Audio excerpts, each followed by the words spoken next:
Bonjour, je suis Marine, chargée de projet web marketing au sein de l'agence Magescom, qui est une agence de communication digitale située à La Roche-sur-Yon.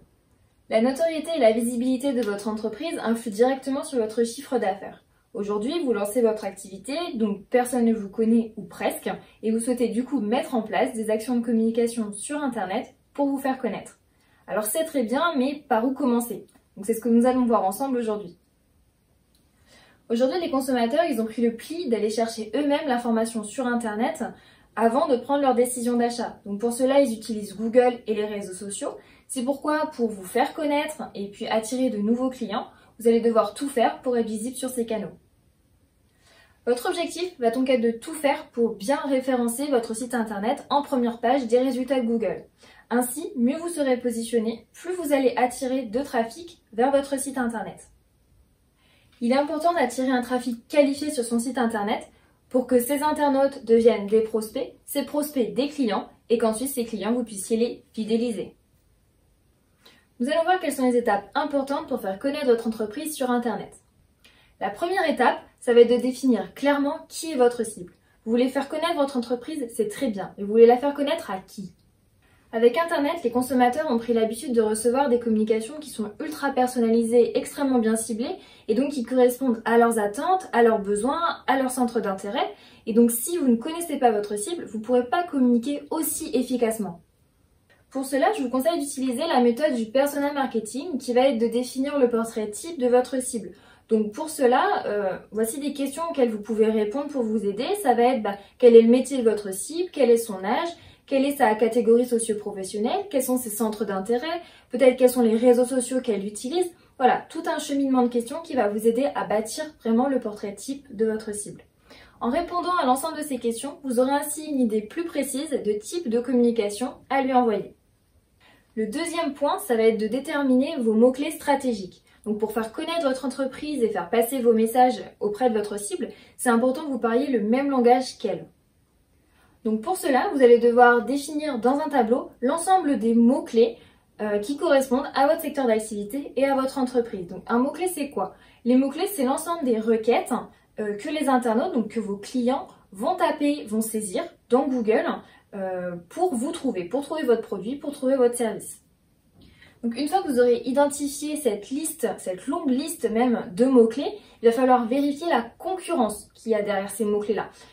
Pour voir si vous allez vraiment pouvoir vous positionner sur ces requêtes, si la concurrence n'est pas trop rude. Donc moi, ce que je peux vous conseiller de faire, ça va être de taper les mots-clés en question, donc surtout vos mots-clés prioritaires en fait, dans Google et de vérifier le nombre de résultats qu'il y a sur chaque mot-clé. Petit conseil, si vous voyez qu'il y a plus d'1 million de résultats, la concurrence sera trop forte. Privilégiez plutôt des mots-clés où il y a à peu près 100 000 résultats. Le troisième point, ça va être de vérifier que votre site internet est bien optimisé pour le référencement. Donc avoir un site internet, c'est déjà très bien. Maintenant, ce qu'il ne faut pas oublier, c'est qu'avoir un site internet qui est très beau, c'est bien.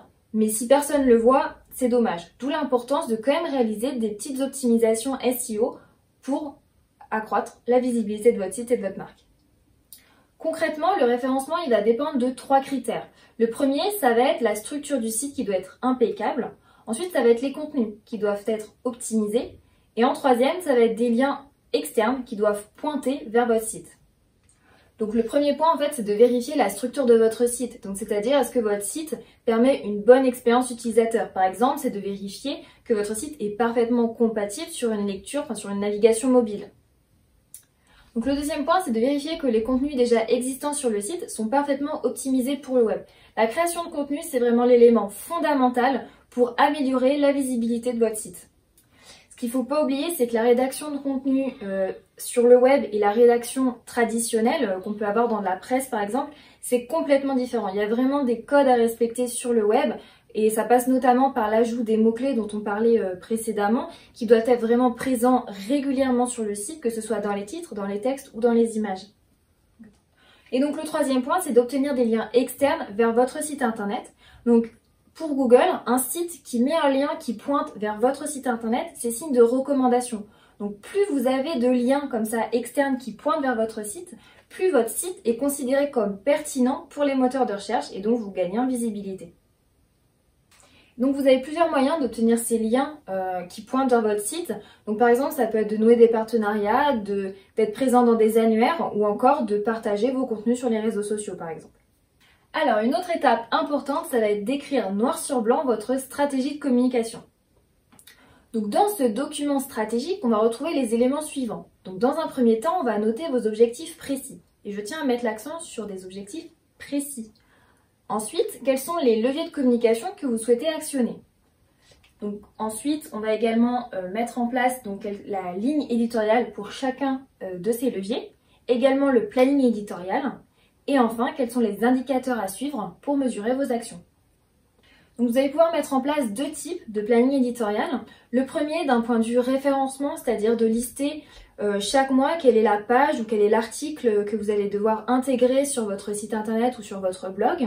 Et ensuite un second qui sera plutôt dédié aux réseaux sociaux afin d'anticiper quelles sont les publications que vous allez diffuser sur les réseaux semaine après semaine et mois après mois.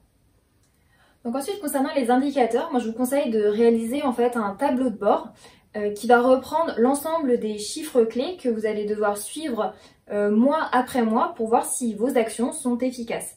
Donc pour ça peut être récupérer le nombre de visites que vous avez chaque mois sur votre site, voir si la courbe des abonnés Facebook ou Instagram par exemple est toujours croissante, également de suivre le taux d'engagement qu'il y a sur vos publications par exemple.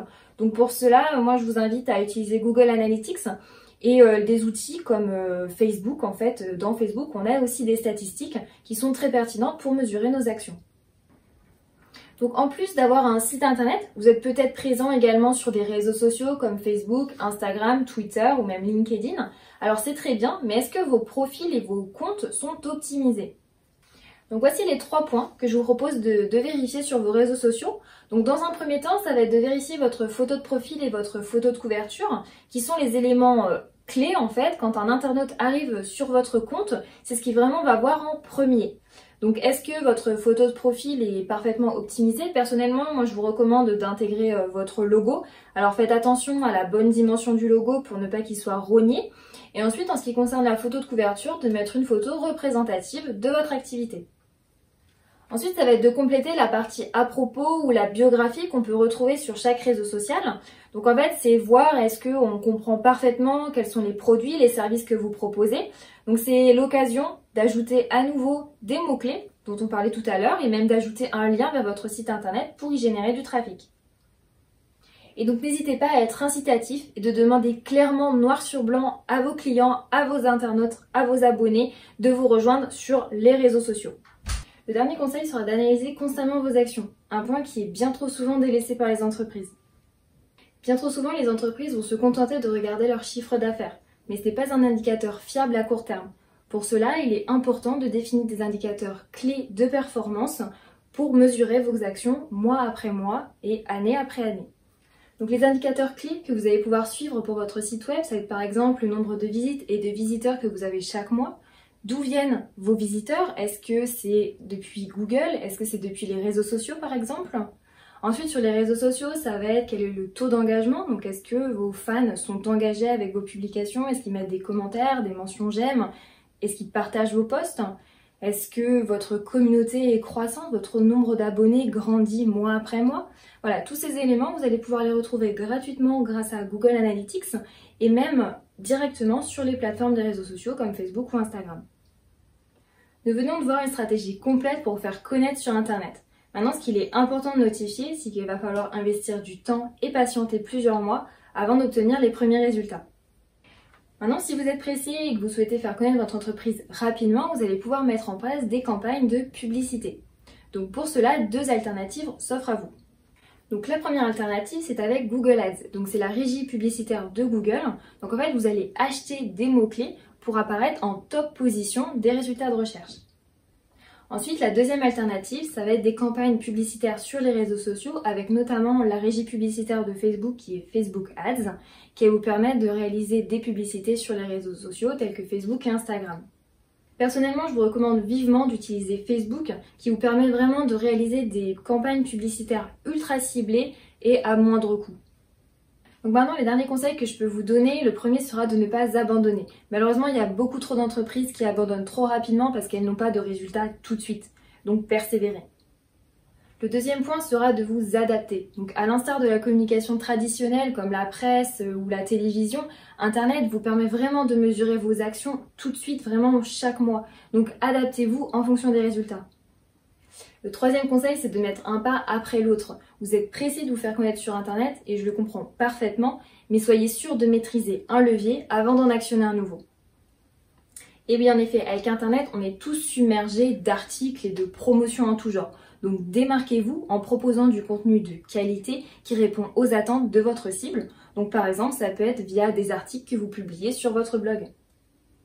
Voilà, j'espère vous avoir aidé et que maintenant vous avez vraiment toutes les pistes pour communiquer efficacement lorsque vous lancez votre activité. Donc si besoin, n'hésitez pas à nous contacter via le chat ou sinon par téléphone ou même par mail à l'adresse contact@magescom.fr. N'hésitez pas également à suivre l'agence Magescom donc sur nos réseaux sociaux, que ce soit Facebook, Twitter, Instagram ou même LinkedIn. Donc sachez que l'agence accompagne vraiment des entreprises de toute taille, en fait, que ce soit des TPE, PME, même des entreprises de taille un peu plus importante, de tout secteur d'activité. Donc vraiment, n'hésitez pas à nous contacter, on sera ravis de vous aider à lancer votre activité.